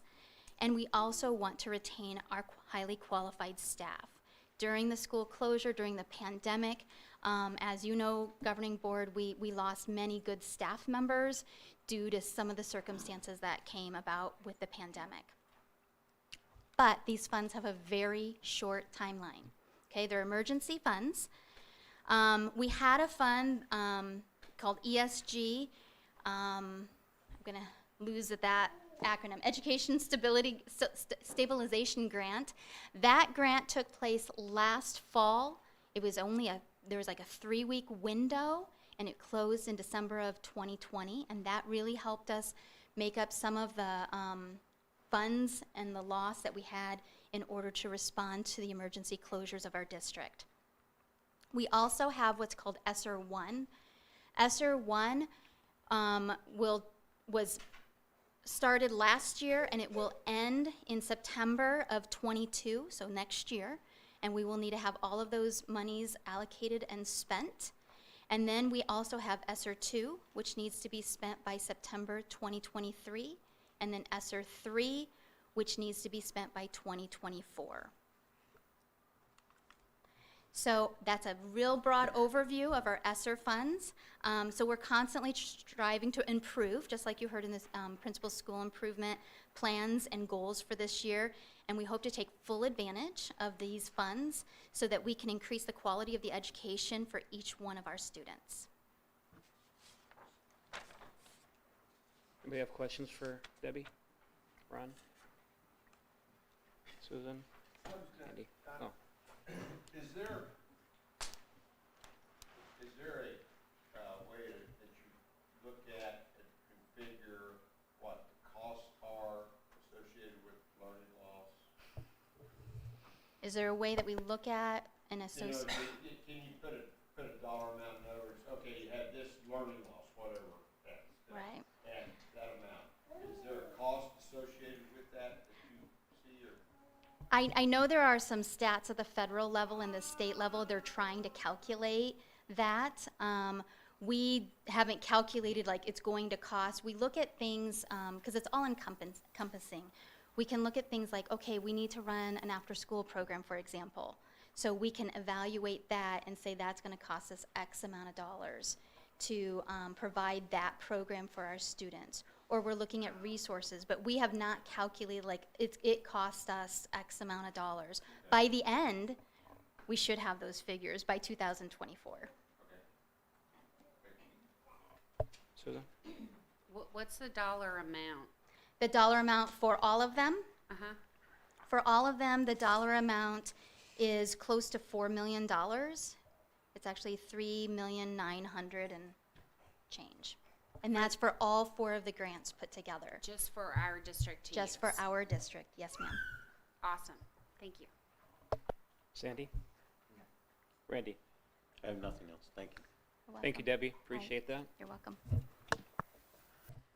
Okay, item B, 2B, is a governing board report from Mr. Ron Alexander from the ASBA Delegate Assembly.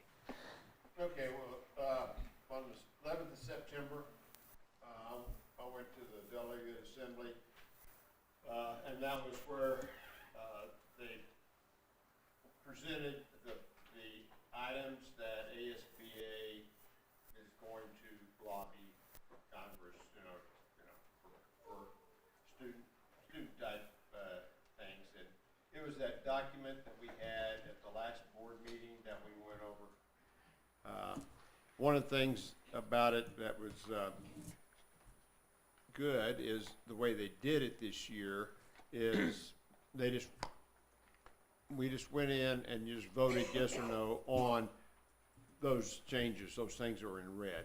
Where before they went through every single item, and so this year we were finished by noon rather than 4:30, something like that the time before. But anyway, but all the items on there had ended up being passed and for going forward for ASB to talk about. So. Good. Thank you, Ron, for going. You're welcome, Susan. I'm still waiting. Yeah, I got my hand out here. Forgot your card. Thanks, Ron. Appreciate you going. All right, so item 2C is a recognition proclamation section. Any board member have any recognitions they wish to share along? Randy? Anything?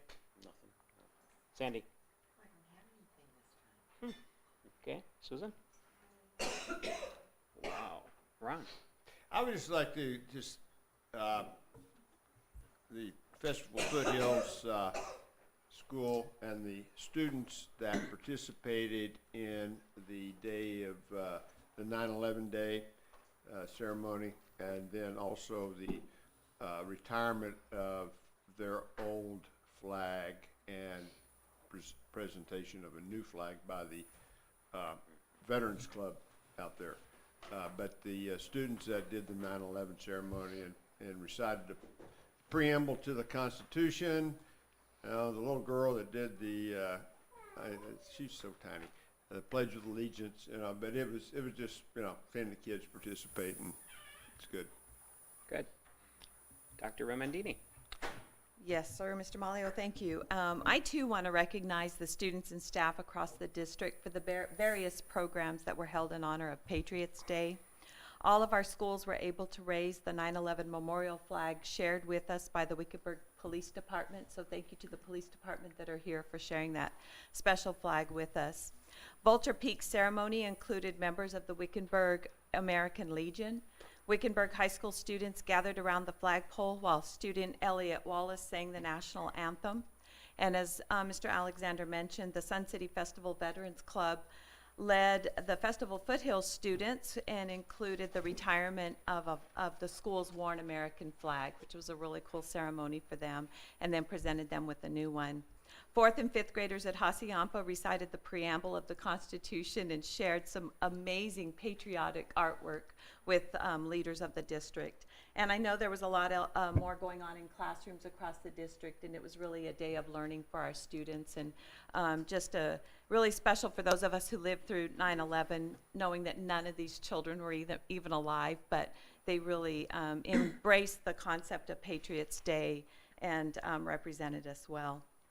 You will recall that our Wickenburg High School rifle team was granted permission to compete at the National Rifle Association Regional Championships in Capitan, New Mexico. Wickenburg team members compete against adults, as ours is the only high school team to use high-powered rifles. So just some real quick results from Mr. Powers, the coach provided this to me. Student Casey Blankenship took high woman and high junior in the high masters class.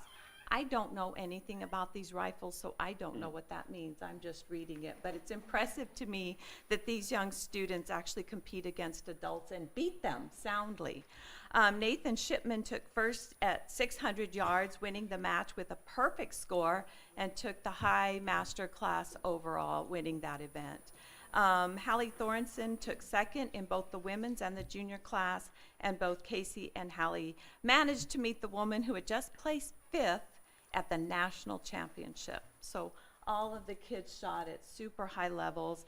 Mr. Powers also reported we have 6 new shooters, and 3 or 4 of them are shooting away, so we're looking forward to some more success from our rifle team, and it's pretty amazing what they do. I want to invite the community out to our varsity football game. We got one scheduled for Thursday night of this week against Valley Christian. And next week, our Wrangler volleyball team takes on Camp Verde on Thursday at 5 p.m. And homecoming is next Friday at 7 p.m. So please join us for those events. Thank you. Could I just add one thing, just because you brought up the rifle team? Susan and Randy and I had the pleasure of going out with the kids, with the rifle team, and practicing with them. And it was probably one of the best experiences of my life, because these kids are so dedicated and they work so hard. It's not just going out and shooting. They make the bullets, they measure, they are really truly dedicated, and just a really super great group of kids. And a second invitation to attend that practice is coming to the governing board soon, so I will share that with you as soon as they get it organized. So. All right, well, thank you for that. Item 3 is going to be call to the public. Excuse me. Wish I had some water. I'm just kidding. I'm kidding. Gave my water away. All right, so public content. Comments and concerns from the public will be heard at this time. Those wishing to address the governing board on items not on tonight's agenda may do so at this time. Speakers are requested to hold their comments to 2.5 minutes. I usually do 2, but we're going to go 2.5 this time. Call to the public will be limited to 10 minutes total. In accordance with the Arizona Open Meeting Law, board members may not respond, comment, or ask questions of speakers regarding issues not on the agenda. And Ms. Green's going to be our official timer. I'm not real sure what the thing sounds like, but she'll sure throw something at me when it's time. So we're going to start, and I kept them in the order that they were given to me. And so the first one that I have is Kendra Baylor. Hope I said that properly.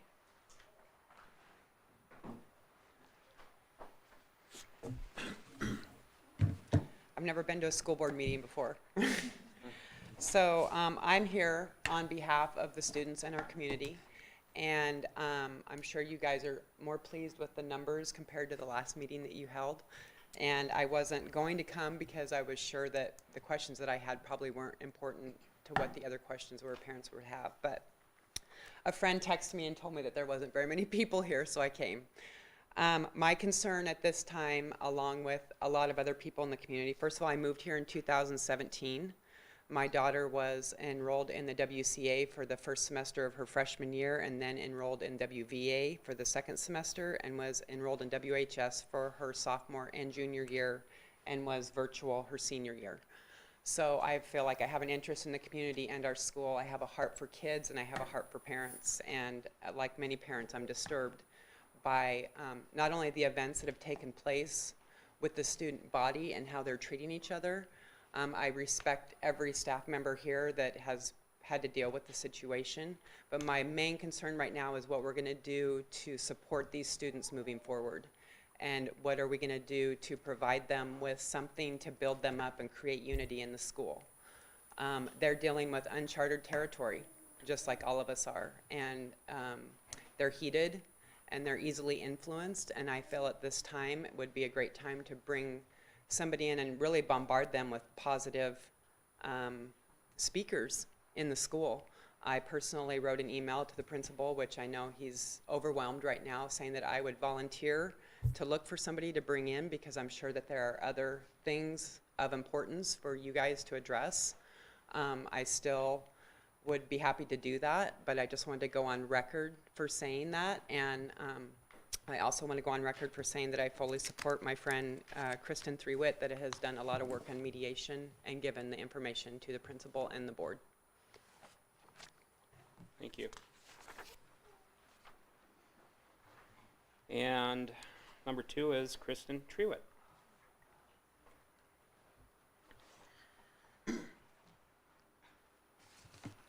Okay, hi, I am Kristen Threewitt. To the board, I've never been here. This is my first meeting, and to the principals and staff members, I just want to introduce myself as a mother of a student at Wickenburg High School. Last Monday evening, there was an email that came out that most of you know about, and it was addressed to the students, not to the parents.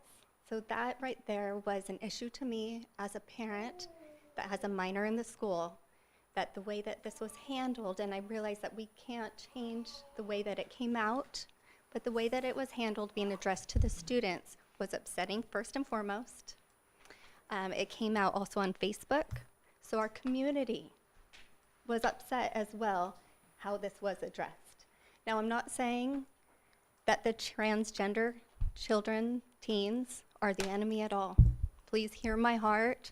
We are here for all of the students, and we want to make sure that there is safety in the schools, that kids aren't getting bullied, and that there's respect as well within the bathrooms.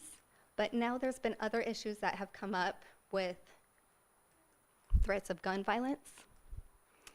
It's been on social media. It's gone viral with our kids. My son came to me and said, on Wednesday, Mom, take me out of here. I don't feel safe. So I called him out of school on Wednesday morning, and he hasn't been back since. It's been nearly a week that my son has missed school because of a small subsection, which I understand they have rights, they do. But the minority is getting the attention, and the majority of our students are scared to death. And it's not okay. I feel like I have more police security here at this meeting than our kids do in the classrooms. There are mothers that I'm friends with that are telling me, my kids are calling me from school saying, get me out of here, I do not feel safe. I can't go to the restroom. There's been assaults on campus reported. You can let us know if that's legitimate or not. Wickenburg Police has sent out a report that there's been a police report made, there's been investigations about the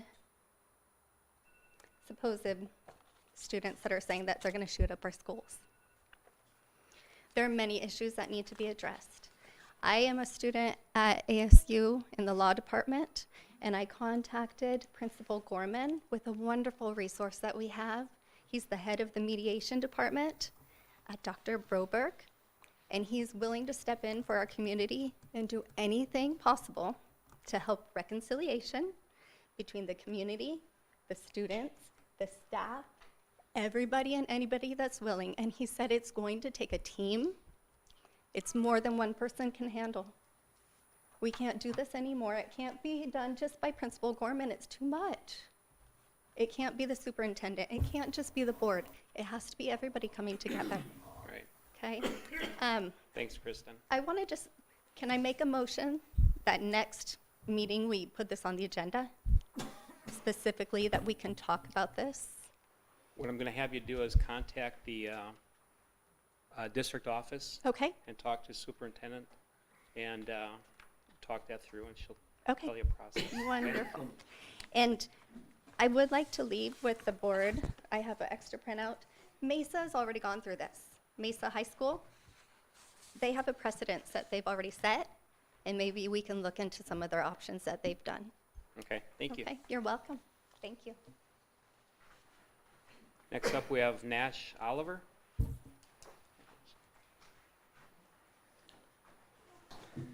Hello, board members. Thank you for listening to me.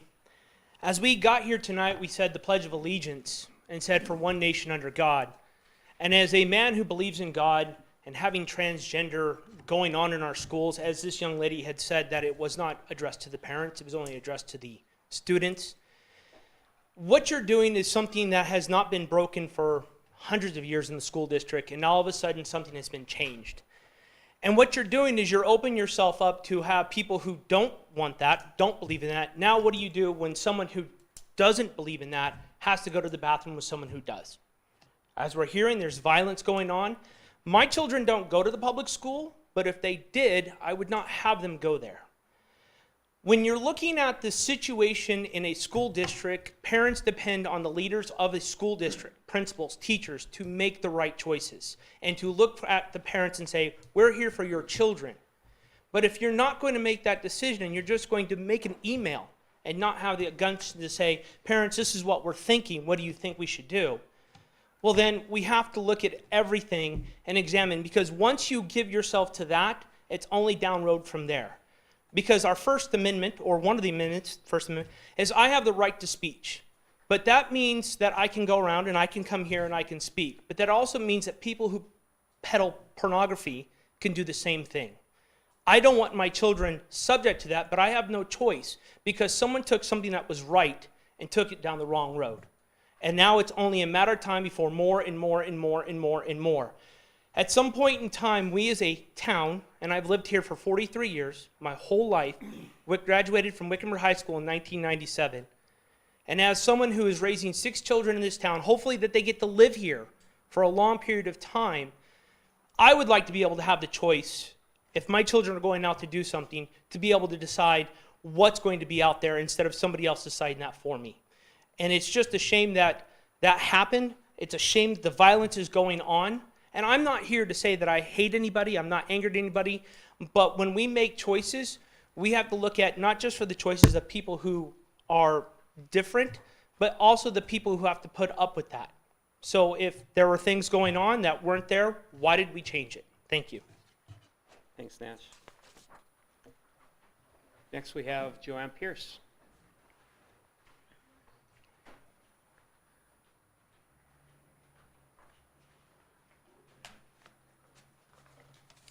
Hi, my name is Joanne Pierce, and I want to make mention that 5 of us came to the board meeting in August, and we posed a number of questions, and one of those questions related to the critical race theory and knowing that it's been in other districts and how is it applied in our district, and whether we taught anything with transgenderisms, oppression matrix, coverts, white supremacy, black communism, spirit murder, anything teaching race and racism, racial discrimination, preferential races, or racial profiling. And I wrote a nice little piece to Barbara, and Barbara responded in full. And I was happy to receive your response. Thank you. I have to admit that I asked direct questions, and I felt very strongly that I didn't receive direct answer, and for that I'm highly disappointed. I believe you're a talented woman with great skill, and it didn't show last week during the parent meeting either. There were maybe 5, 6 questions asked by the parents that had every right to ask everything because of the firestorm that was lit intentionally by the email. This school district is going through a mess right now, and I pray to God that we get through it as a whole and not in pieces. I have a few questions now in that there has been a number of talk about pulling my kid out of school, my kid out of school, my kid out of school. My question to you as a board is, if 100 people pull their kids out of school, you no longer have those tax dollars for those children. Okay? And is that what we need in order to resolve this firestorm? I pray to God that this firestorm gets resolved straight away. And I'm not an expert on how to do that, but I am an expert. The reason the parents got so vocal in last week's meeting, and I'll just finish up this train of thought, is because they felt they didn't get answers directly from you. They felt that you gave political answers. And it was very disappointing and very unexpected. And I just make a request that the school district interact with the parents as well.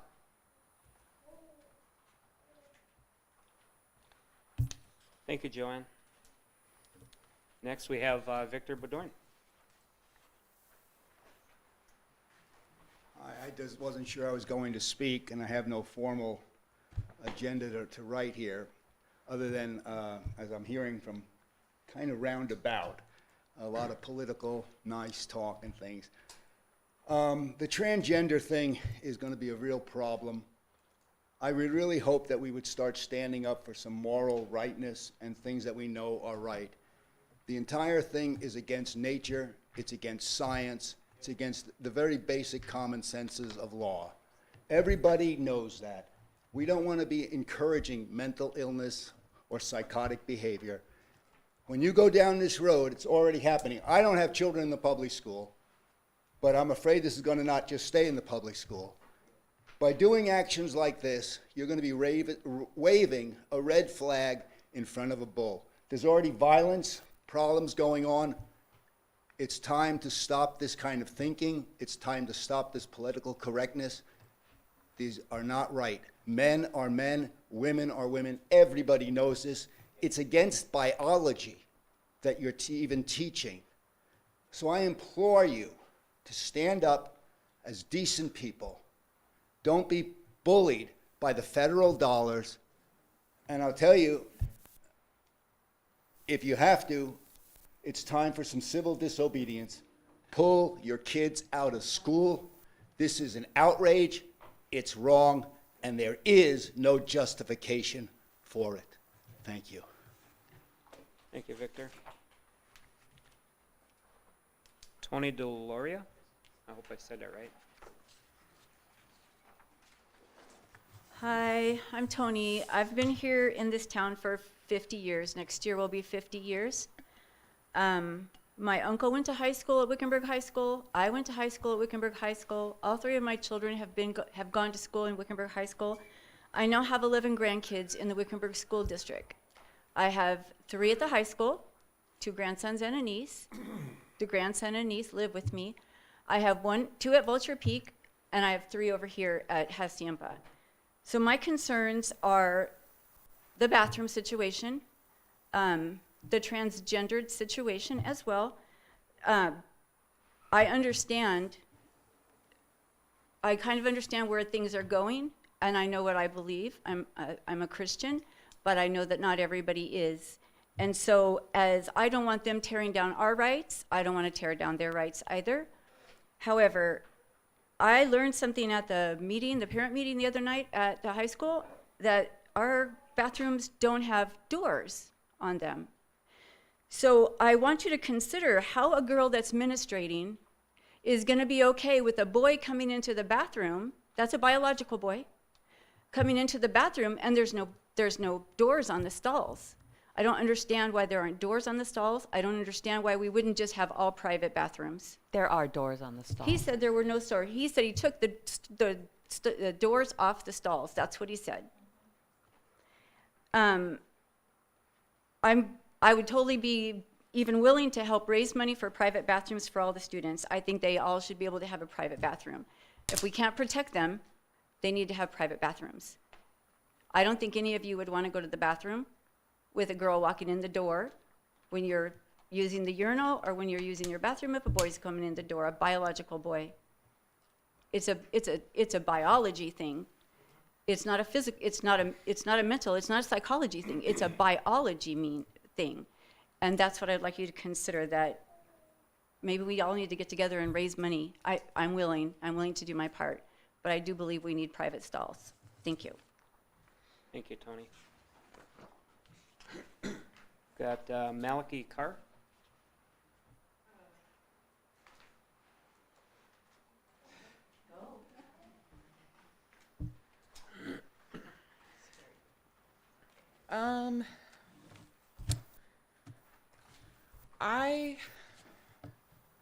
I grew up in this town. My dad grew up in this town. The stuff that's going on at the high school, I had the opportunity to talk to the kids last week at the meeting after the meeting, and I was able to talk to the transgender side. I was able to talk to the other side. My niece is specifically being targeted, and she has been threatened. There was a mother who put her name and her picture on a public forum on Facebook and basically said, she'll be at softball practice, why don't you go pay her a visit? Basically put a bounty on her head.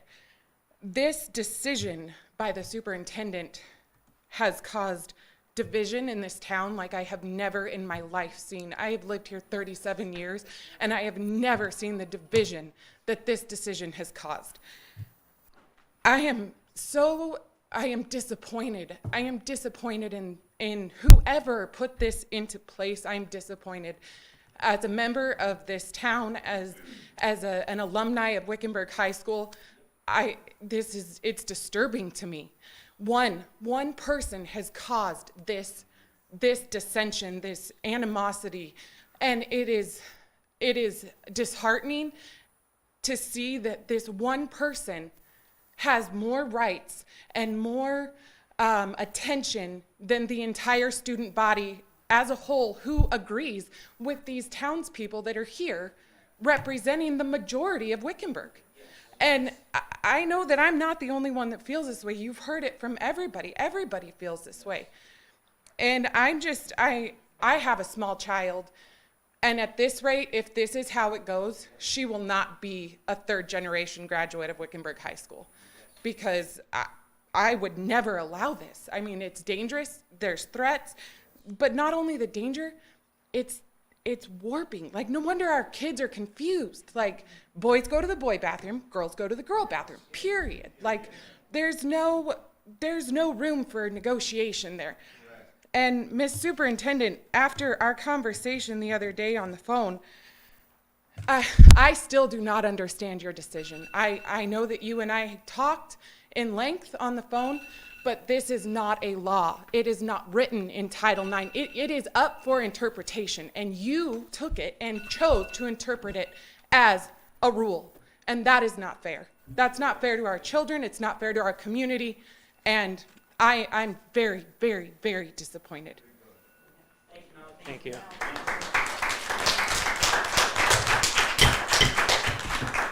One more speaker. We have a sheet for B.J. Davidson.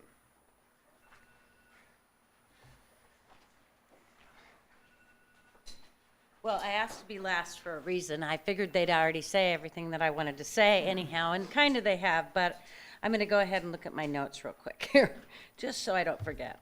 First of all, I have compassion for all children in this district. I have taught in this district for 25, and this is now 26 years.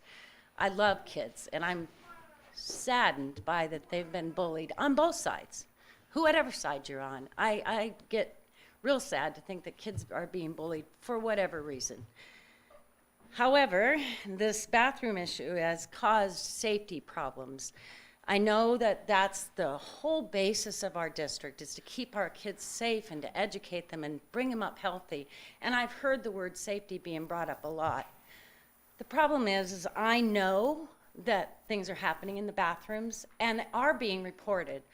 I had the opportunity also last week to have around the prayer at the flagpole. We prayed, and then several kids, I'm going to say 8, approached me because I'm their teacher. They know me.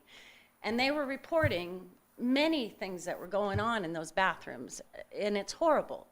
Nobody here, no adult here would want to put their self on one of their toilets because so many bad things are happening. So we've got to come up with a solution. In the interim, I believe, and I know this has been scoffed at, but I think that they should put in porta potties. Put in 20 porta potties. At least my granddaughter can go in and lock a door, knowing that nobody's going to have a camera underneath or a male, a biological male looking over top. So a porta potty connected to all the porta potties so they won't get knocked over, because I know teenagers will do those things too. So let's put them in stable just for the time being. And I'm with Tony here. I will be helped with spearheading money to try to get individual bathrooms that are going to be safe for my granddaughters and all the children of this community. So I hope that's what you look at when you get together and talk again. How can we come up with that money? How can that budget come in to support and get the bathrooms that needed to be safe? Thank you. Thank you, BJ.